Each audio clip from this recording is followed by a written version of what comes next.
Hello students, आज हम लोग इलेक्ट्रिसिटी के थर्ड लेक्चर को स्टार्ट करने वाले हैं। ठीक है, अभी तक हम लोगों ने फर्स्ट लेक्चर में इलेक्ट्रिक करंट के बारे में डिस्कस किया। सेकंड लेक्चर में हम लोगों ने इलेक्ट्रिक सर्किट डायग्राम और इलेक्ट्रिकल सिंबल्स के बारे में हम लोगों ने डिस्कस किया। थर्ड लेक्चर में हम लोग स्टार्ट करते हैं रेजिस्टेंस से, राइट? तो हेडिंग डाल लीजिए रेजिस्टेंस।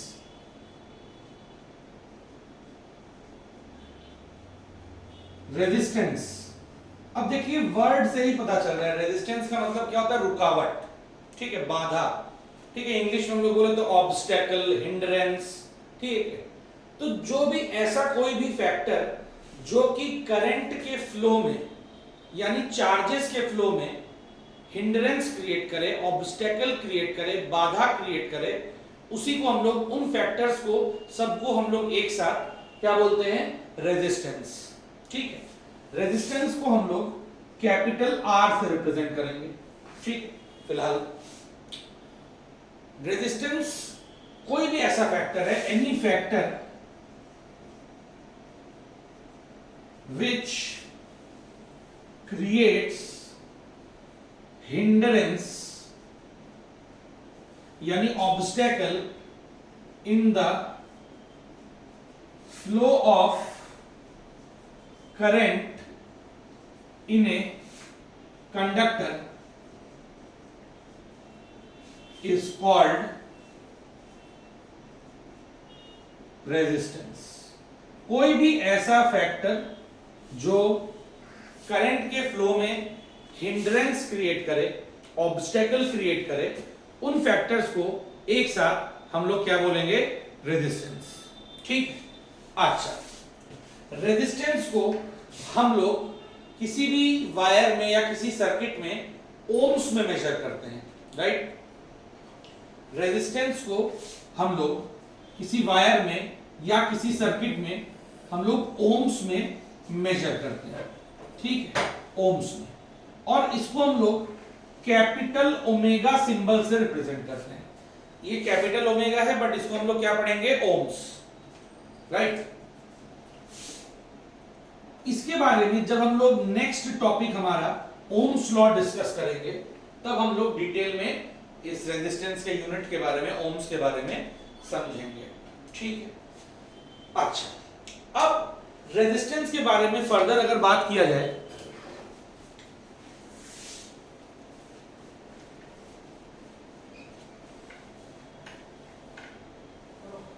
ठीक है, तो रेजिस्टेंस क्यों होता है वायर में आखिर? तो ऐसे दो मेन फैक्टर्स हैं जो हमको जानने हैं, जिनके कारण किसी वायर में रेजिस्टेंस हो सकता है। ठीक है, यानी चार्जेस के फ्लो में टू मेन फैक्टर्स है जो हिंड्रेंस या ऑब्स्टेकल क्रिएट करते हैं। ठीक है, उन फैक्टर्स के बारे में हम लोग जानते हैं। ठीक है, वैसे तो फैक्टर्स अफेक्टिंग रेजिस्टेंस 4 हैं, वो अभी आगे देखेंगे हम लोग, बट उससे पहले हम लोग ये देखने जा रहे हैं कि आखिर किसी वायर में रेजिस्टेंस होता क्यों है। ठीक है, तो लिखिए resistance is present in a wire या conductor due to two main reasons. ठीक है, फर्स्ट रीजन, किसी भी वायर में रेजिस्टेंस दो रीजन से होता है, वो रीजन को देखेंगे। फैक्टर्स 4 होते हैं, वो बाद में देखेंगे। तो अभी हम लोग रीजन देखने जा रहे हैं कि क्यों किसी वायर में रेजिस्टेंस होता है, क्यों किसी वायर में चार्जेस के फ्लो में ऑब्स्टेकल क्रिएट होता है। ठीक है, तो पहला फैक्टर क्या है? देखो, जैसे मान लीजिए कि ये कोई कंडक्टर वायर है, राइट? और कंडक्टर वायर किससे बने होंगे? मेटल के एटम्स से बने होंगे, राइट? इस तरीके से उसमें मेटल के एटम्स प्रेजेंट होंगे, और ये जो एटम्स हैं, ये मेटालिक एटम्स हैं, तो इनके वैलेंस शेल से इलेक्ट्रॉन बाहर निकल चुके हैं। इनके वैलेंस शेल से इलेक्ट्रॉन कहां निकल चुके हैं? बाहर। तभी तो वो फ्री इलेक्ट्रॉन बन रहे हैं। इन मेटल्स के वैलेंस शेल से इलेक्ट्रॉन्स बाहर निकल चुके हैं, फ्री इलेक्ट्रॉन्स बन गए हैं। और क्योंकि इलेक्ट्रॉन बाहर निकल गए तो इन मेटल एटम्स पे पॉजिटिव चार्ज आ जाएगा, है कि नहीं? इन मेटल एटम्स पे कैसा चार्ज आ जाएगा? पॉजिटिव चार्ज, क्योंकि इन मेटेलिक एटम्स में से जो वैलेंस इलेक्ट्रॉन्स है वो निकल के फ्री इलेक्ट्रॉन्स बन गए हैं। तो इन इलेक्ट्रॉन निकलने के कारण ये जो पेरेंट एटम्स हैं, ओरिजिनल एटम्स हैं, उन पे क्या आ गया? पॉजिटिव चार्ज आ गया। अब देखो, इलेक्ट्रॉन्स को जब फ्लो करना होगा, राइट, ये जो करंट फ्लो करेगा, जब इलेक्ट्रॉन्स, फ्री इलेक्ट्रॉन्स फ्लो करेंगे, ये जो फ्री इलेक्ट्रॉन्स है वो फ्लो करेंगे, तो जब फ्री इलेक्ट्रॉन्स फ्लो करेंगे तो ये पॉजिटिवली चार्ज्ड पेरेंट एटम्स क्या करेंगे? इन इलेक्ट्रॉन्स को अट्रैक्ट करने की कोशिश करेंगे, है कि नहीं? ये इलेक्ट्रॉन्स जिनका नेट मूवमेंट इधर है, इस मूवमेंट को ऑब्स्टेकल क्रिएट करेगा ये पॉजिटिवली चार्ज एटम्स। ये क्या करेंगे? इनको पॉजिटिव चार्ज, इन नेगेटिवली चार्ज इलेक्ट्रॉन्स को अट्रैक्ट करने की कोशिश करेगा। तो ये एक फैक्टर है जो कि इलेक्ट्रॉन्स के फ्लो में ऑब्स्टेकल या हिंड्रेंस क्रिएट कर रहा है, और ये रेजिस्टेंस होने का वायर में एक रीजन है। ठीक, तो पहला रीजन है ऑब्स्टेकल या रेजिस्टेंस होने का, वो है attractive force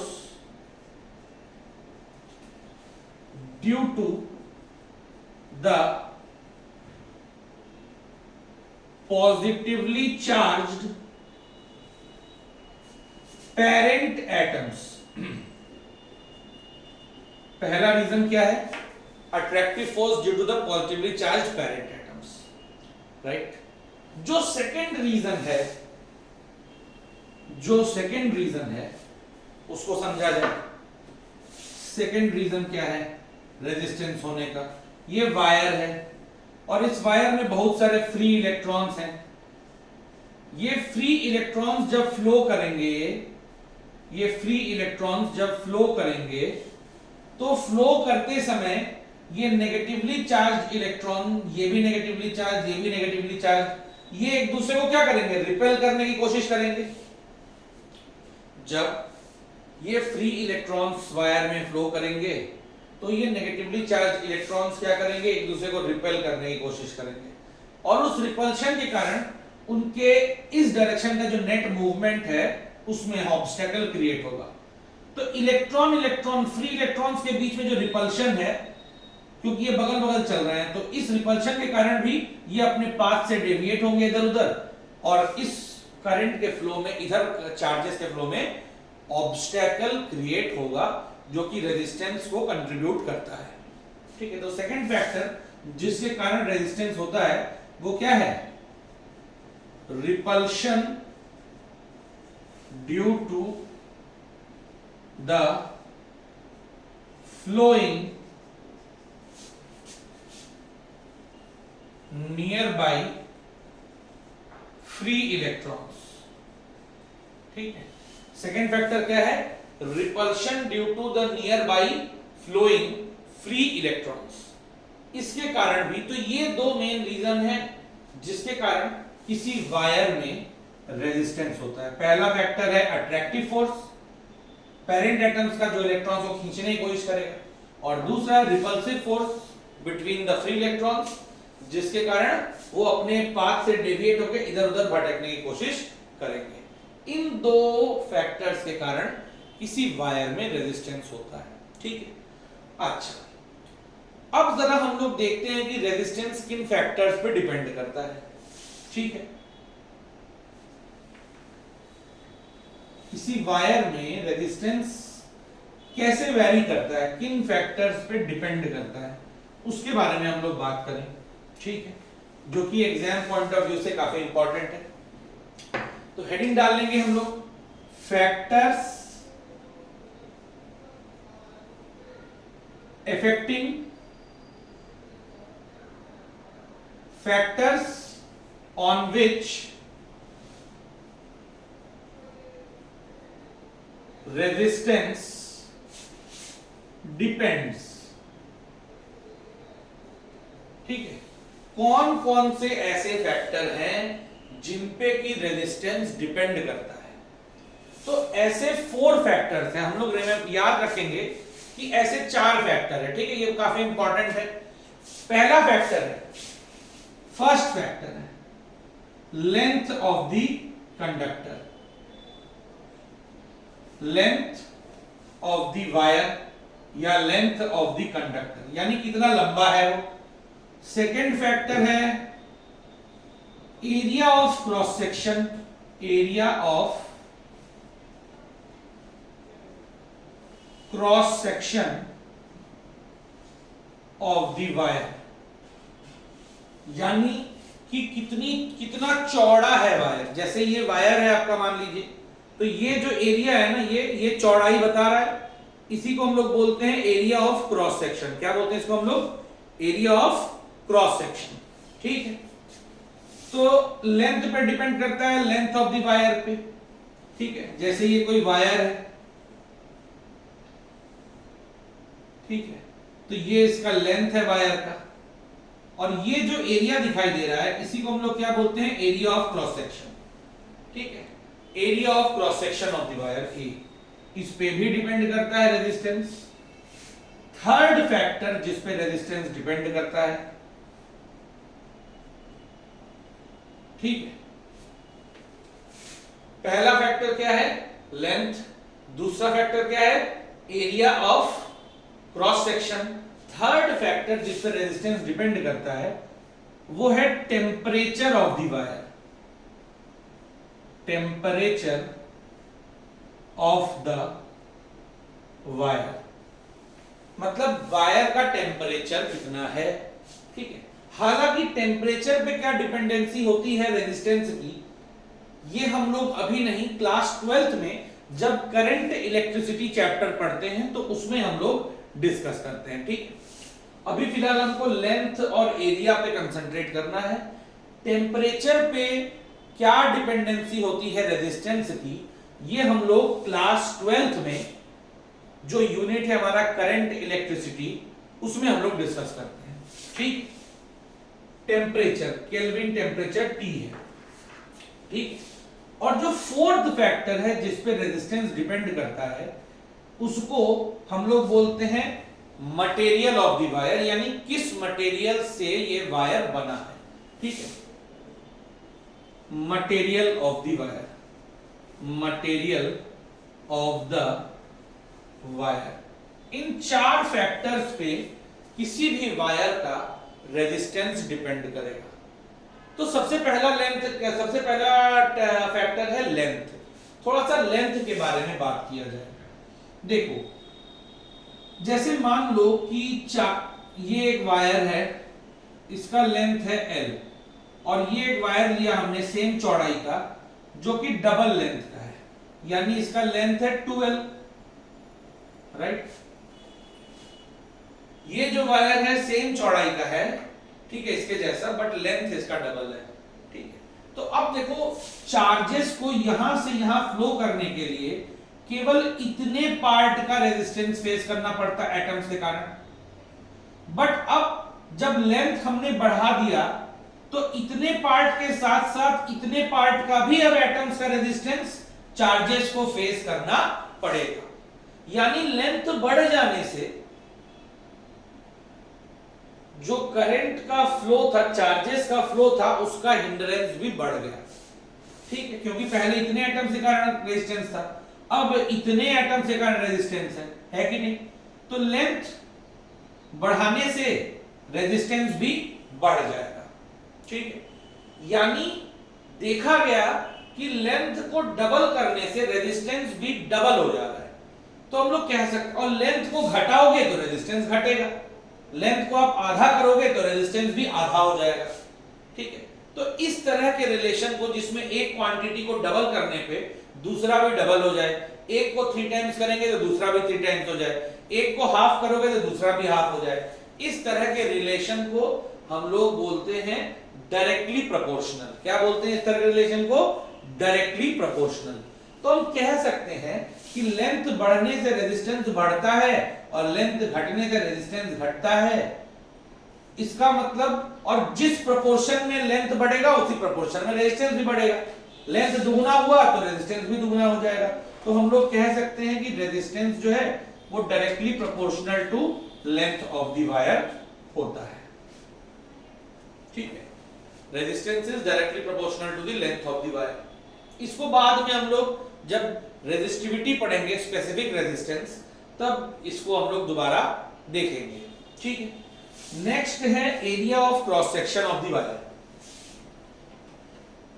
area of cross section of the wire, suppose एक डोर है और एक छोटा डोर है और एक बड़ा सा डोर है। 100 पीपल्स को, 100 लोगों को पास होना है, तो 100 लोग छोटे डोर से आसानी से पास हो सकेंगे कि बड़े डोर से? ऑब्वियस आंसर क्या है कि बड़े डोर से 100 लोग आसानी से एक साथ पास हो सकते हैं, बट छोटे डोर से 100 लोग आसानी से एक साथ पास नहीं हो सकते। इसका मतलब क्या हुआ कि अगर हम वायर के एरिया ऑफ क्रॉस सेक्शन की बात करें, मतलब एक वायर है वो थोड़ा सा पतला है, चौड़ाई कम है, एरिया ऑफ क्रॉस सेक्शन कम है, और दूसरा वायर है जो कि ज्यादा चौड़ा है, तो चार्जेस को इसमें अगर सपोज पर सेकंड इस जगह से 1 लाख चार्ज पास होना है, ठीक है, तो छोटे दरवाजे से 1 लाख चार्ज पास नहीं हो पाएगा आसानी से, बट चौड़े दरवाजे से आसानी से पास हो जाएंगे वो। तो इसका मतलब दरवाजा छोटा है, क्रॉस सेक्शन छोटा है, तो चार्जेस को धक्का मुक्की करनी पड़ेगी, तो रेजिस्टेंस ज्यादा होगा। और जब दरवाजा चौड़ा है, क्रॉस सेक्शनल एरिया चौड़ा ज्यादा है, तो चार्जेस इजीली एक साथ पास हो सकेंगे, ज्यादा धक्का मुक्की नहीं होगी, रिपल्शन नहीं होगा, तो वो इजीली फ्लो कर सकेंगे, यानी रेजिस्टेंस कम होगा। यानी एरिया ऑफ क्रॉस सेक्शन छोटा होने से रेजिस्टेंस ज्यादा होता है, और एरिया ऑफ क्रॉस सेक्शन बड़ा होने से रेजिस्टेंस कम होता है। इसका मतलब यहां पे उल्टा रिलेशन है, एरिया या चौड़ाई आप बढ़ा दोगे तो रेजिस्टेंस घट जाएगा, और देखा गया कि यहां पे भी प्रोपोर्शनैलिटी है। अगर आप एरिया को दोगुना कर दोगे तो रेजिस्टेंस आधा, एरिया बढ़ाओगे तो रेजिस्टेंस घटेगा, एरिया को दोगुना करोगे तो रेजिस्टेंस आधा हो जाएगा, एरिया को आधा करोगे तो रेजिस्टेंस दुगना हो जाएगा।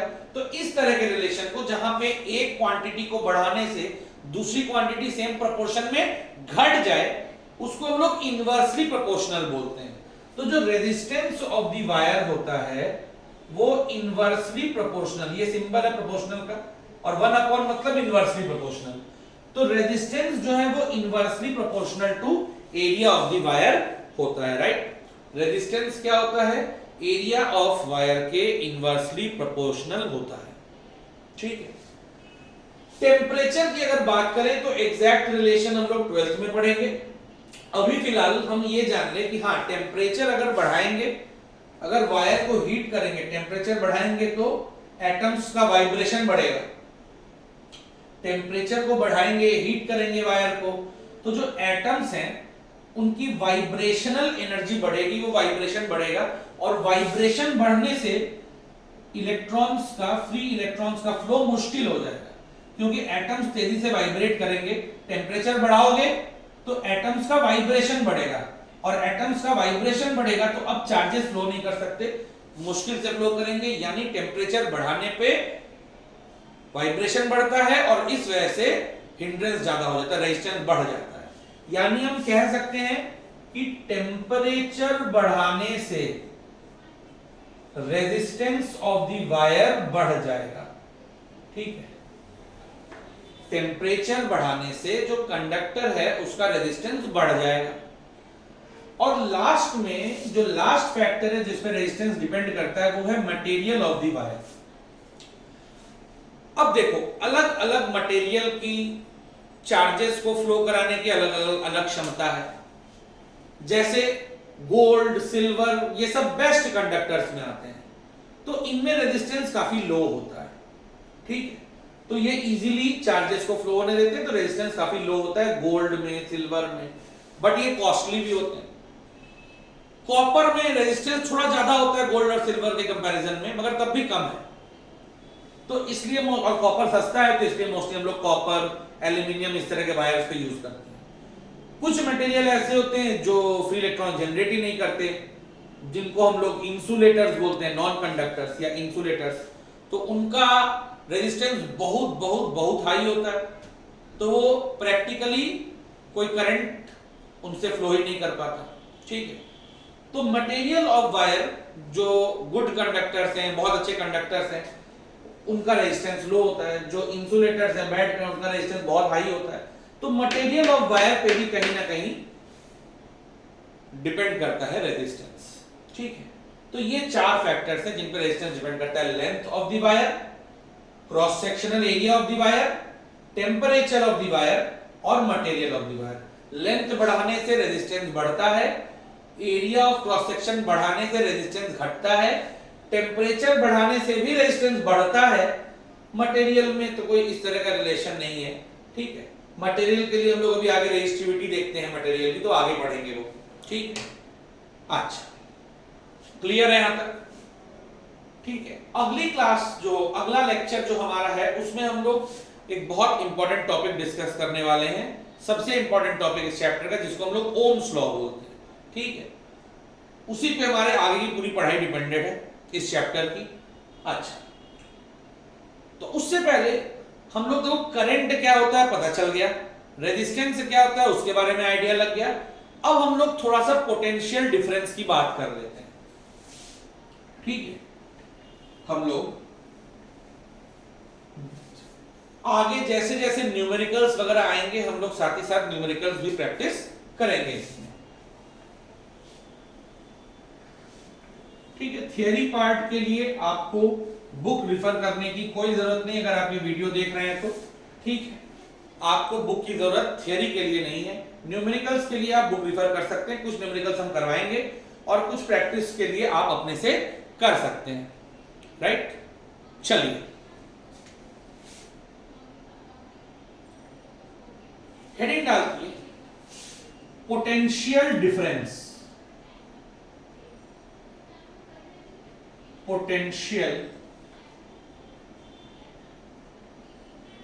डिफरेंस, इसी को हम लोग वोल्टेज भी बोलते हैं। ठीक है, हेडिंग डालिए पोटेंशियल डिफरेंस, और इसी को हम लोग वोल्टेज भी बोलते हैं। और हम लोग पोटेंशियल डिफरेंस या वोल्टेज को कैपिटल V से रिप्रेजेंट करते हैं। ठीक है, क्या होता है पोटेंशियल डिफरेंस या वोल्टेज? ये कहीं ना कहीं एनर्जी या वर्क डन से रिलेटेड है। ठीक है, जैसे मान लीजिए सपोज अच्छा, हम लोग 9th में वर्क, एनर्जी एंड पावर एक चैप्टर हम लोग का हम लोग पढ़े हैं। उस चैप्टर में हम लोगों ने वर्क के बारे में डिस्कस किया था और देखा था कि वर्क डन का जो यूनिट होता है वो क्या होता है? जूल। वर्क डन का यूनिट क्या है? जूल। कैपिटल J से हम लोग रिप्रेजेंट कर रहे थे उसको।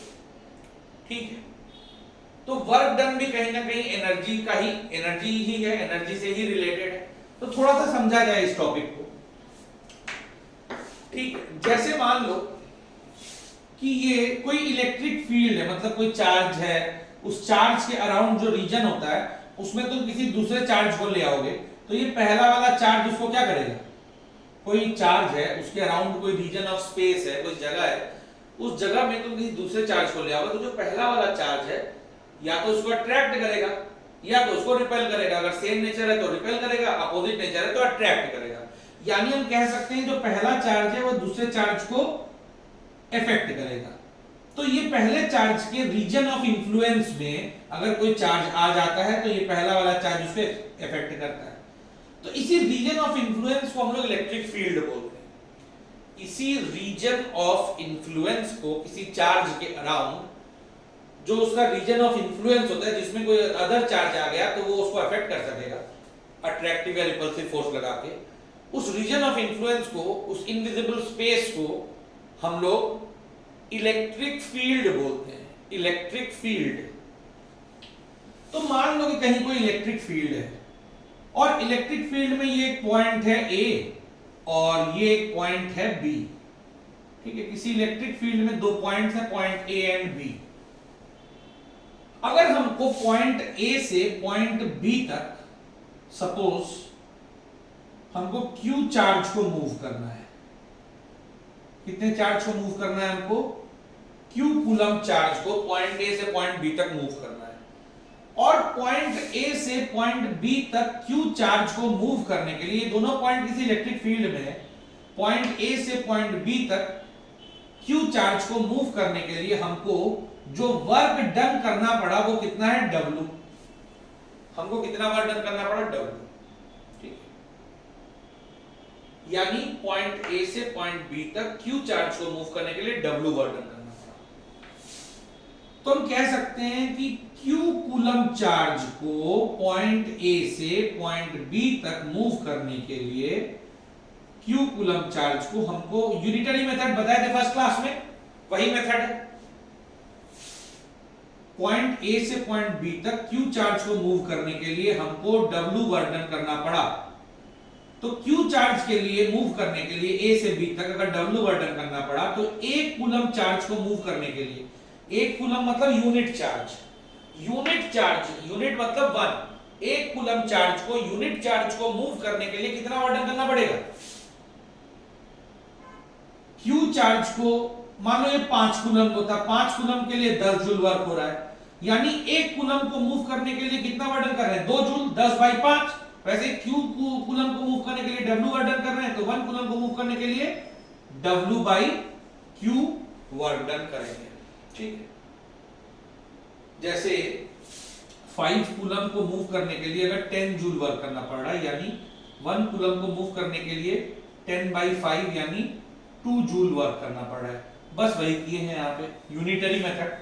Q जूल को मूव करने के लिए W वर्क डन कर रहे हैं, तो 1 जूल को मूव करने के लिए W/Q वर्क डन कर रहे हैं। और 1 coulomb positive charge, 1 coulomb positive charge को मूव करने के लिए जो वर्क डन करना पड़ेगा उसी को हम लोग इन दोनों पॉइंट के बीच का पोटेंशियल डिफरेंस बोलेंगे। किसी दो पॉइंट के बीच का जो पोटेंशियल डिफरेंस या वोल्टेज होता है वो क्या होता है? यूनिट यानी +1, यूनिट मतलब 1, यूनिट पॉजिटिव चार्ज को एक पॉइंट से दूसरे पॉइंट तक मूव करने के लिए, यूनिट पॉजिटिव चार्ज को एक पॉइंट से दूसरे पॉइंट तक मूव करने के लिए जो वर्क डन करना पड़ा उसी को हम लोग दोनों पॉइंट के बीच का पोटेंशियल डिफरेंस बोलेंगे।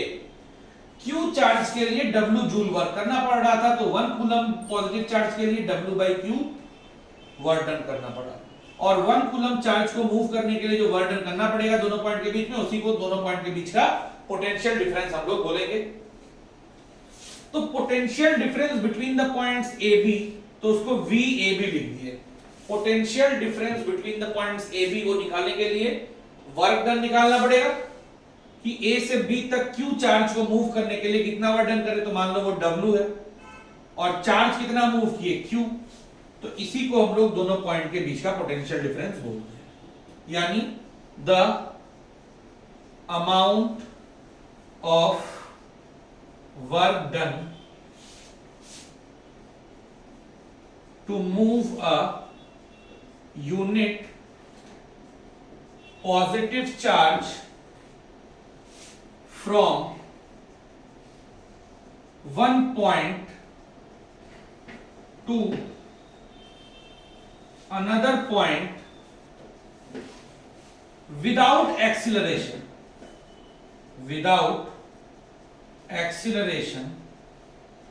in an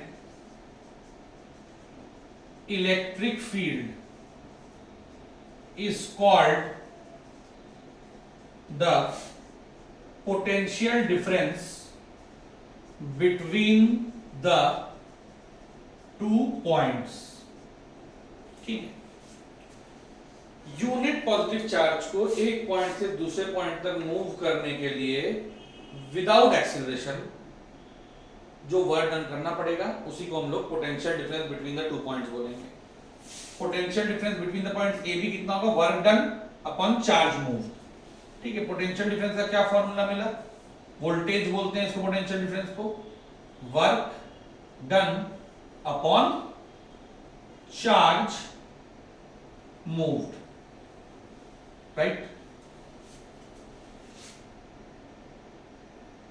विदाउट एक्सेलरेशन क्यों? क्योंकि हम लोग यहां पे चार्ज को मूव करते समय कोई एक्स्ट्रा एनर्जी नहीं देना चाहते, ठीक है।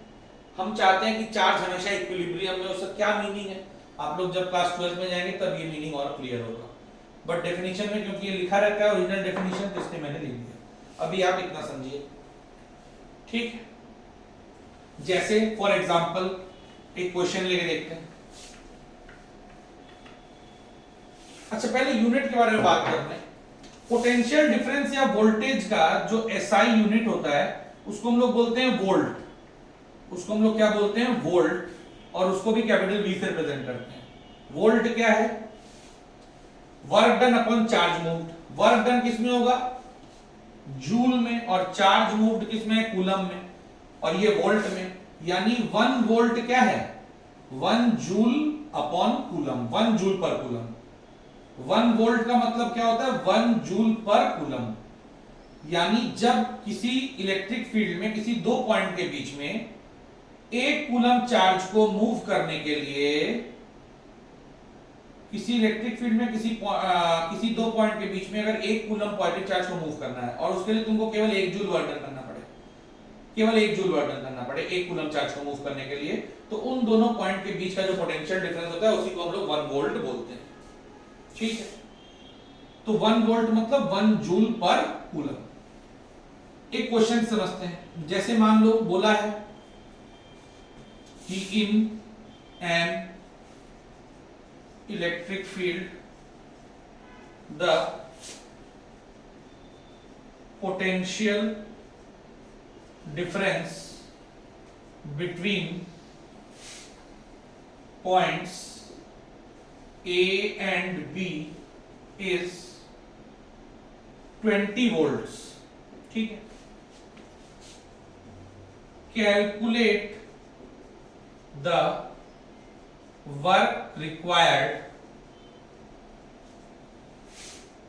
to move a charge of 5 coulombs, ठीक है। वोल्टेज दोनों पॉइंट के बीच का 20 वोल्ट दिया है, चार्ज 5 कूलम दिया है और हमको वर्क डन पूछा है, तो V इज इक्वल टू क्या होगा? W by Q। ये फॉर्मूला हम लोग अप्लाई कर देंगे। V की वैल्यू कितनी दी हुई है? 20 वोल्ट। वर्क डन निकालना है और चार्ज है 5 कूलम, तो वर्क डन की वैल्यू कितनी आ जाएगी? 20 volt into 5 coulomb, 20 into 5, 20 into 5, यानी कितना आ जाएगा? वर्क डन की वैल्यू 20 इंटू 5 यानी 100 जूल आ गई। वर्क डन आ गया हमारा 100 जूल, ठीक है। और लास्ट में एक छोटी सी बात इंपॉर्टेंट। अब देखो मान लो ये पॉइंट A है, ये पॉइंट B है, इन दोनों पॉइंट के बीच में आपको चार्ज को मूव करना है। आप चार्ज को किसी भी पाथ से ले आओ, वो इंपॉर्टेंट नहीं है, ठीक है। ऐसा क्वेश्चन मन में आ सकता था कि सर ऐसे ले गए तो हो सकता है वर्क डन W1 आए, ठीक है, Q चार्ज को मूव कर रहे हैं। ऐसे ले गए दूसरे पाथ से तो वर्क डन W2 आ जाए, ऐसे ले गए तो वर्क डन W3 आ जाए। नहीं, ऐसा नहीं होगा। आप किसी भी पाथ से इसको कहीं से भी आप ऐसे घुमा फिरा के ले जाओगे, जो टोटल जो नेट वर्क डन आएगा आपका वो हर केस में सेम होगा, ठीक है। इस तरह के फील्ड को हम लोग कंजर्वेटिव फील्ड बोलते हैं, जिसके बारे में हम लोग फिर 11th और 12th में पढ़ेंगे। अभी फिलहाल हमारे सिलेबस से ये बाहर है, बट आप ये जान के रखो कि किसी दो पॉइंट के बीच में चार्ज को मूव कर रहे हैं अगर, तो वो जो वर्क डन होगा ना वो पाथ इंडिपेंडेंट है। मतलब आप इस रास्ते ले जाओ, इस रास्ते ले जाओ, इस रास्ते ले जाओ, किसी भी रास्ते ले जाओ, वो पाथ पे डिपेंड नहीं करेगा। हर पाथ पे आपको सेम वर्क डन मिलेगा। तो इसलिए हम लोगों ने पाथ की बात यहाँ पे नहीं की, ठीक। आज के लिए इतना रहने देते हैं। नेक्स्ट क्लास में हम लोग सबसे इंपॉर्टेंट टॉपिक ओम्स लॉ से स्टार्ट करेंगे, ठीक है। Thank you.